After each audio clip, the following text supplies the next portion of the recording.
திருப்பூரில் நடு ரோட்டில் இருசக்கர வாகனத்தில் சென்ற மனைவியை பின்தொடர்ந்து சென்று கூர்மையான ஆயுதத்தால் வெட்டிய கணவர் காவல் நிலையத்தில் சரணடைந்தார்.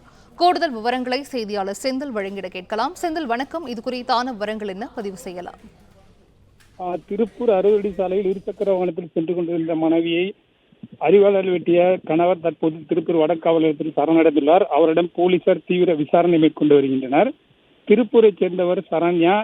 இவர் இன்று காலை தனது தாயார் வீட்டுக்கு செல்வதற்காக திருப்பூர் அவிநாசி சாலையிலிருந்து பெருமாநல்லூர் சாலைக்கு தனது இருசக்கர வாகனத்தில் உறவினர் ஒருவருடன் 60 அடி சாலையில் சென்று கொண்டிருந்தார். அப்போது 60 அடி சாலையில் சென்று கொண்டிருந்த போது பின்னால் மோட்டார் சைக்கிள் ஹெல்மெட் அணிந்து வந்த 2 நபர்கள் சரண்யாவின் இருசக்கர வாகனத்தை மறித்துள்ளனர். அதனைத் தொடர்ந்து பின்னால் அமர்ந்திருந்த நபர் தான் வைத்திருந்த கூர்மையான ஆயுதத்தால் சரண்யாவின் கை மற்றும் கழுத்து பகுதியில் கடுமையாக வெட்டியுள்ளார். அருகில் இருந்தவர்கள் கூச்சலிடவே ஹெல்மெட் அணிந்த நபர்கள் இருவரும் இருசக்கர வாகனத்தில் தப்பி சென்றுள்ளனர். உடனடியாக காயமடைந்த சரண்யா அக்கம் பக்கத்திலாம் மீட்கப்பட்டு அருகில் உள்ள தனியார் மருத்துவமனையில் சிகிச்சைக்காக அனுமதிக்கப்பட்டார். தொடர்ந்து மேல் சிகிச்சைக்காக திருப்பூர் அரசு மருத்துவமனையிலும் அனுமதிக்கப்பட்டுள்ளார். இந்நிலையில் சரண்யாவை வெட்டியது அவரது கணவர் ரமேஷ் தான் என கூறி தற்போது ரமேஷ் திருப்பூர் வடக்காவல் நிலையத்தில் சரணடைந்துள்ளார்.